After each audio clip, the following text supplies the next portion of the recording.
Sometimes before entering into marriage, we wonder how others have made it successful in their journey. And we ask ourselves that, is it because they were doing something right? Is it because they were diligent enough? Or is it just by the grace of God that they are able to stay married successfully?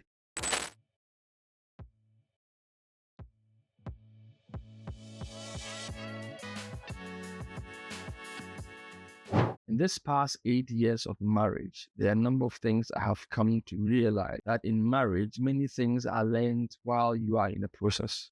Had the privilege of being trained as a Bible teacher, as a family life educator, and also as a counselor. But some of the things we learn are through experience. And the experiential knowledge goes a long way into helping you foster a very safe bond, a safe space in your marital journey. And in this video, I'm going to share with you 3 lessons I have learned as a married man the past 8 years. 3 things I have learned. And there are more I can share, but for the sake of the video and the scope we want to cover, I'm going to share 3 very important things. The first thing I would want to share about marriage is that marriage involves a lot of patience. I believe yourself and your spouse coming together from different homes with different backgrounds, with different ideologies, and because you're attracted to each other, you want to have a family unit together. And you come along, and the first shock of your life is that everything is different. Everything you know, everything you thought is quite different. That you know that you are indeed married. But it doesn't end there. It requires a lot of patience. Because if you say you love someone, as we know in 1 Corinthians 13, the first hallmark is to be patient. The exhibition of your true love comes as a result of your patience or the patience you have for your spouse. In patience, you're going to learn a lot of things. You're going to learn to understand. You're going to learn to appreciate your differences. You're going to learn to acknowledge your faults, acknowledge your insecurities, acknowledge your vulnerabilities, and in that you're able to share and come along the journey together with your spouse.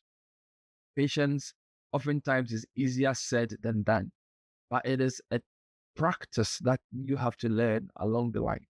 You have to be able to lay down your ego and get to the point where you want to learn something new from your spouse.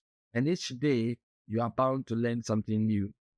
Every time something new will come up, some new challenge will come up that you will need to put everything aside and face it head on.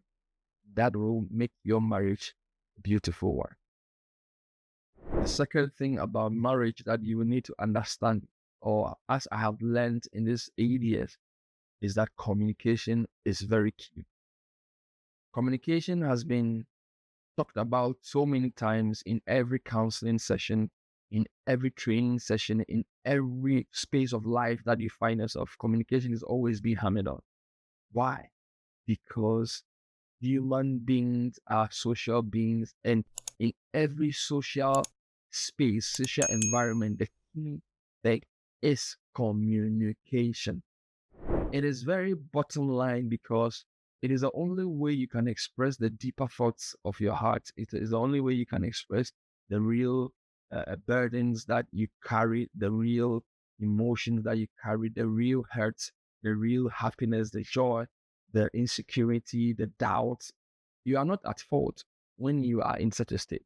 But what it helps us is that in such instances, we only come the gap or the bridge of communication where we sit down with our spouse and then dialogue about our now, our past, the things that we thought we knew, and the things that we hope to see.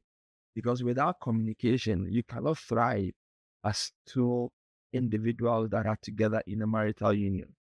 Because communication is very important. I will let a day pass you by where you do not effectively communicate with your spouse. Because many conflicts are not being resolved in a marital union because spouses tend not to communicate with each other.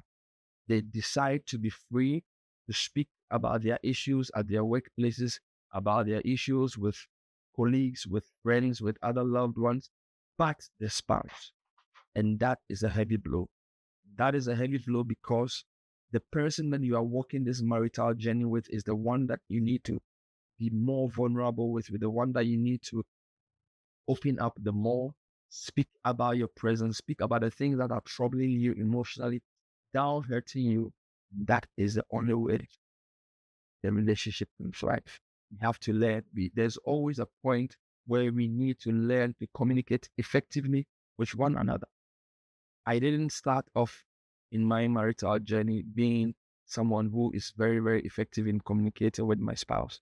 But along the line, I have to learn that aspect of the union, that aspect of the marital journey. Understand that if I don't express myself to my spouse, who am I going to express myself to? Because at the bottom line, when you even engage a postmarital counselor, it will effectively come to the point where the two of you will still have to communicate to resolve the issue. So why don't you start now? I started it and it has been a blessing to me. The final lesson I have learned in my 8 years of marital journey is that sex is not the ultimate solution to happiness in marriage. Yes, there you have it. I've said it. Sex is not the ultimate solution to a happy marriage. A happy marriage in the fantasy world of a gentleman growing up will think that sex is what will bring you happiness in marriage. Yes. I believe sex is good. Sex nurtures the bond of romance and everything as a couple. I believe it is not the bottom line to a happy marriage. I believe in marriage, it needs to be enjoyed. The woman doesn't need to keep her body away from the man, neither than the man has to deny his spouse of sex. I understand that it is not the ultimate thing that will bring you happiness. It can bring you closer together, it can bring you to a place of deeper intimacy, but it is not the ultimate tool for happiness. Marriage needs to be enjoyed. Marriage needs to be loved. It needs to be embraced by everyone. Every believer needs to strive to be married, to live a happy marriage life, to protect the generation that would come after you. And in so doing, you realize that you would need a lot of effort to make sure the marriage works. I believe this video will help someone out there and will bring your mind back the true facts, happiness, marriage. If this video has been a blessing to you, do well to subscribe so that you see subsequent videos when I upload.